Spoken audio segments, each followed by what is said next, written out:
what I got for Father's Day was an awesome apron with a DV on it. It's related to my firm and my name. And we're going to use this because I've ruined a pair of shorts and shirts. I don't really quite care how it looks. It may be silly, but these are like Superman initials. And what we're also going to do, not that anyone cares, but we just having fun, is take off this camera holder. I ordered it because we were using it to do sketches and film sketches and other things, but we're going to take this off since we have a live person videoing now. Now we just have the hook for my apron. But we're going to prep the grill so we can get going. Today we have pancakes, which I already showed you some of the prep work, and also hash browns. And if you look inside this bag, I've already pre-scooped butter into it, so when I dump the hash browns, it's all ready to go. And then we have scrambled eggs with sour cream, and I showed the prep on that. But we're going to oil the grill. And just so you know, there are teenagers in the background, and they're all kind of snickering, thinking this is really goofy. And it's okay, I don't really care. It's casual and laid back, and they use words like, oh, that's trash, daddy, or it's horrible, or whatever. Quit. But it's fun. They say stuff like quit, but it's all right. And we're going to start with the pancakes. I'm hoping the temperature's right. I've had this on this morning because I hadn't cooked on it in a while. Like I said, we've been on vacation. And it feels really hot to me, so I'm a little reluctant to throw pancakes on. But let's, like I said, when you're mixing the pancake mix, you want it to pour off the ladle so you can pour a nice, neat pancake. And these are going to cook fast, so I'm going to move real fast and just drop them on. And I think this apron is helping me cook better. I feel more confident in my appearance. I feel safe. And let's see how fast they're cooking. I bet I can flip some right now. Here's the handy dandy Blackstone extra large spatula, which is the best. And yep, it's cooking super fast, but that's okay. The grill will chill out after I get cooking here. And you can't get much better than that. See, that's a casualty, but like I always say, there's no mistakes unless you burn it. See, it's fixed. And there we go. All right, guys, we skipped past the rest of the pancakes. As you see, we're making an architectural tower of pancakes right here. And they're done. These are like conjoined twins, and that's okay. They're gonna eat them either way. Right here. Give them a sense of the depth here. Come look down. Down in the hole. Okay, next step, we're going to add a little more oil to the grill. Thank you, Vanna.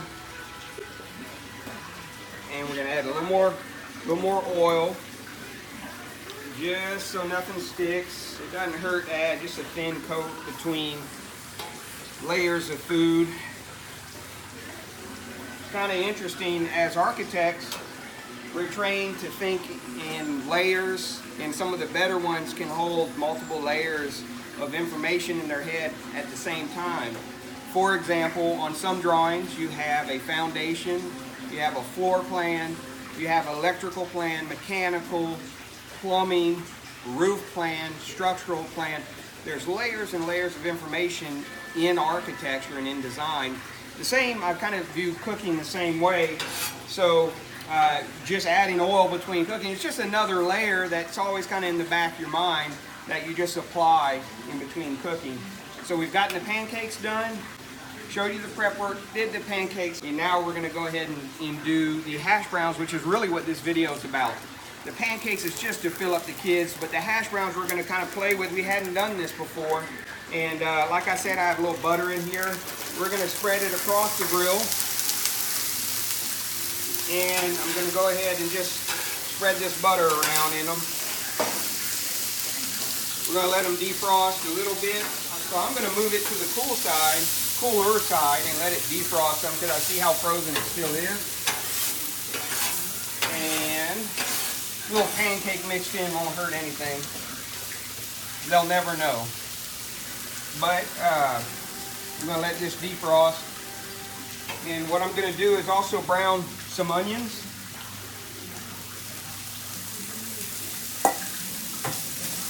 So we're in Cajun country. Onions are cooked with about everything, including hash browns.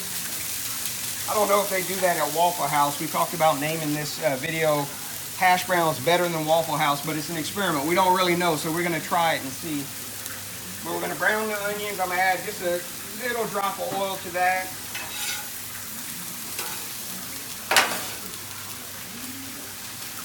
And I'm also gonna squirt just a little water in it, kind of let it steam itself. And right now my eyes are burning to a degree which I wasn't quite expecting, but the onions are cooking. And then we're also going to brown some ham before we mix it in with the hash browns. And we're just taking some lunch meat, and I'm going to grab enough to kind of tear up into little shreds. I'm going to throw it on the grill.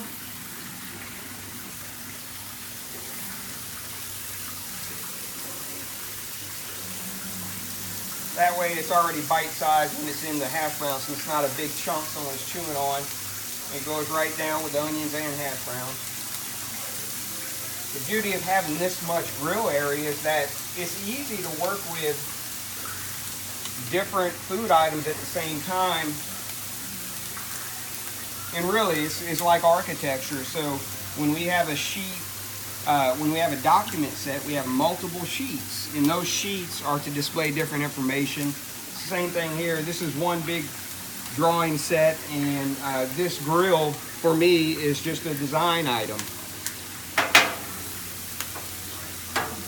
Hash browns are starting to defrost, and they'll be ready to cook in a minute. I'm just gonna finish defrosting them. And I think I need a little water on those.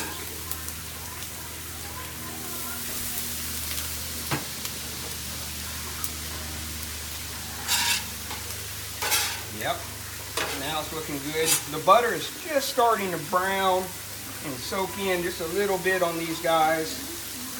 And then take the ham, no mistakes unless you burn it. These guys were just safe from being burnt. And then the onions, let's flip those.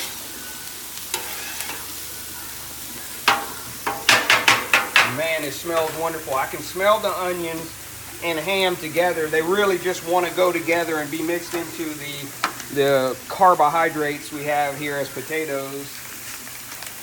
Another dash of oil. I'm going to actually salt this. I'm going to salt these. And we're going to put a little pepper. I upgraded my salt shaker to something that we'll keep inside because the humidity is so high out here, it just sticks together. But this throws enough salt on with just a few shakes instead of me fighting one of these small little salt shakers. It's silly to try to do that out here. So the ham is ready. I want it to live with the potatoes right now. And we're going to pull some out because we have a vegetarian who is otherwise known as Vanna. And we're going to pull her potatoes out right here. We're going to let those cook. We're still going to add a little bit of onion to these because Vanna is Cajun as well. And we're going to let those cook right here. And then we're going to pull the bulk out with the butter, the salt, the pepper, and the ham. So now the ham's flavor and salt is going to impart to the potatoes. And we're going to mix in the other onions. Man, this smells amazing.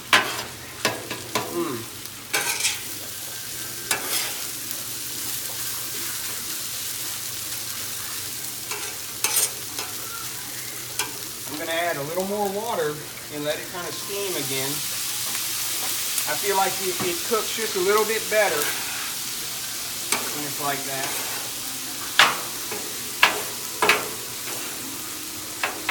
In the smell, I can smell the onions, but the ham and the salt, it's a very savory smell in the air right now. And you see the browning happening? That's what we want. Again, this is the first time we do this here, but the goal is to have potatoes, hash browns, better than Waffle House.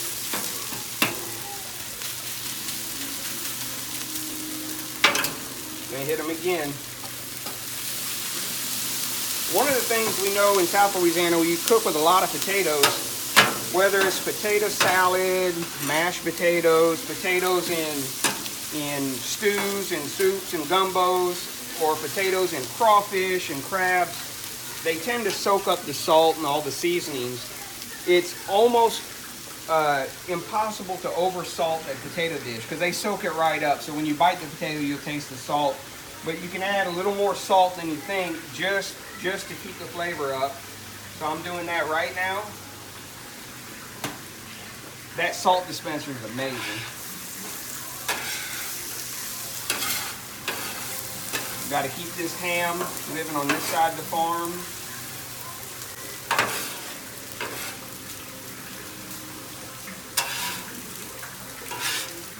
I don't know, this whole Vanna thing, we may have to have her in more videos. We're going to see what kind of likes we get or comments. But right now, you know what it really needs, which we don't have. I can tell just at the composition. Again, we're getting to design. I see a lot of whites and browns in burnished areas. What we really want to do are some diced up chives or green onions. You just want to sprinkle a few on this on the dish so that when the dish does come out, it has a presentation that's greater than just this brownish white dish.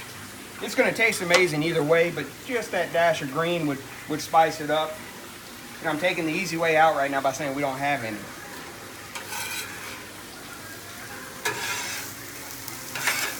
If you notice, I'm cooking on this area of the grill right here. It's pretty clear to me that this cooks hotter, even though they're set exactly at the same setting. And if you come down here, down under the knob, you will see that I've marked the knob so I know precisely where it is. And it's easy to tell that the center cooks hotter than the end, and even the first burner here for some reason. Now it feels like 120 degrees out here right now. So my grill is cooking hotter than it did 2 months ago. But anyway, nonetheless, you learn how to live with it and cook with it. And the vegetarian potatoes are getting close.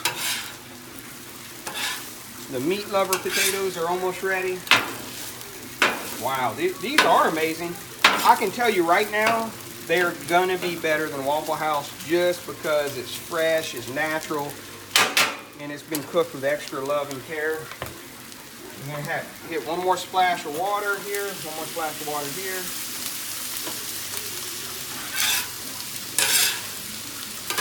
here. And while it's sizzling, it's still cooking. I like that sound.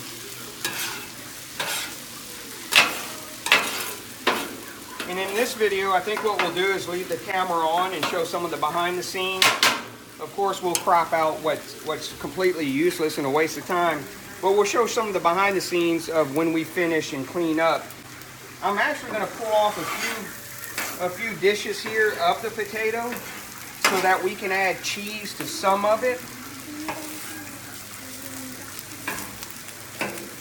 And at the Architect's Griddle, there's often kids coming up asking questions, and I don't know if they're purposely trying to be in the video, but it's okay, it's fine, it's real life, this is what it is. So our goal is to show you what's happening and not over-edit the video. So now we have these 5 dishes. I'm going to sprinkle some cheese on just a few of them. We don't want to overdo it. We're not trying to eat a cheese dish, but we want to eat a dish that has some cheese in it. And Vanna doesn't like meat, but she wants cheese, so we're going to give her some cheese. Okay, and the cheese has been sitting next to the griddle and getting nice and warm and soft in the bag, so that'll get back in the fridge as soon as possible. So these potatoes are about done, and what I really want to do is try one and just see how hot and how good. Perfectly salted. Any more is too much. and you can see the cheese melting on the ham right here. This is a perfect dish for someone to eat. It's presentable and it's going to taste amazing. So now I'm going to go ahead and just plate some of these. I'm speaking as though I have training. I have no training. All I have is design training.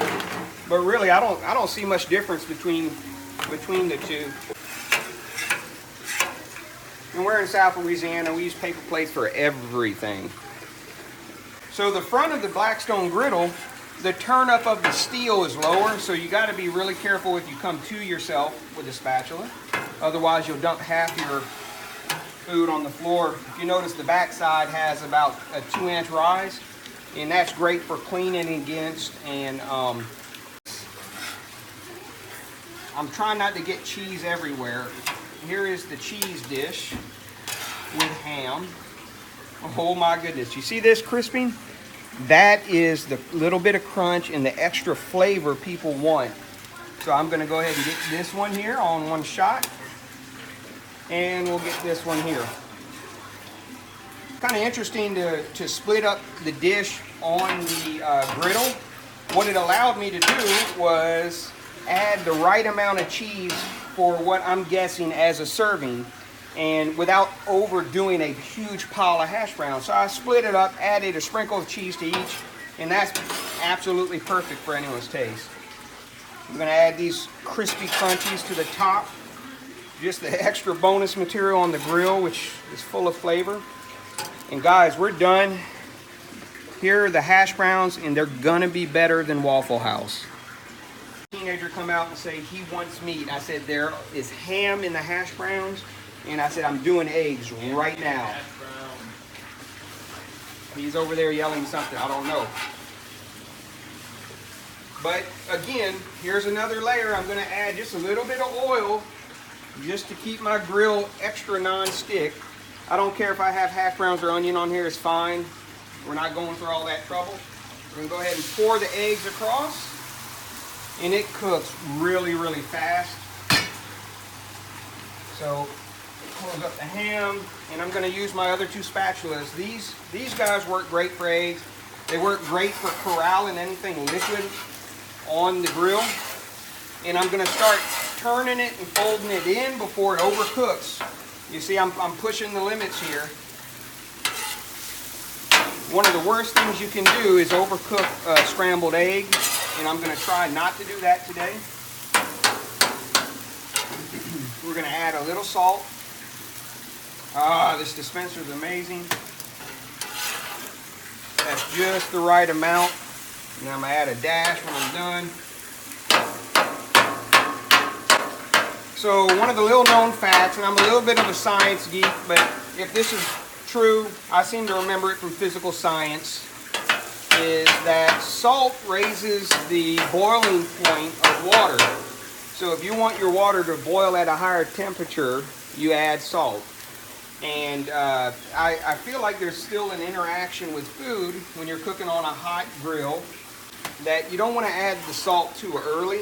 So if you're cooking something, don't put the salt on until it starts to cook at least a little bit. And it may not make much difference, but it's just a conversation. So the eggs, literally, that was 8 eggs with sour cream in it, and this plate is hot. And the eggs are ready.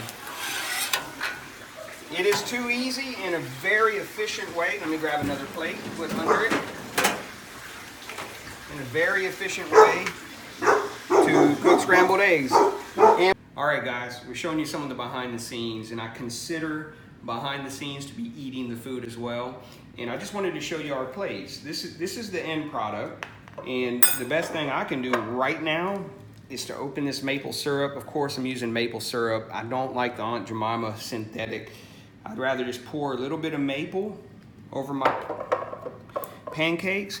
And now we have our hash browns, which I'm gonna try, and I will tell you if they're better than Waffle House. I've not tried them yet, but we've had people saying they're amazing, making sure I get a little meat and everything else.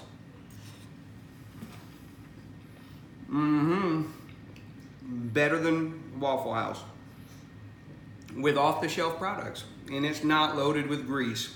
Great flavor. The eggs, like we say, we cook a little bit differently down south. We put sour cream on almost everything, including in our eggs.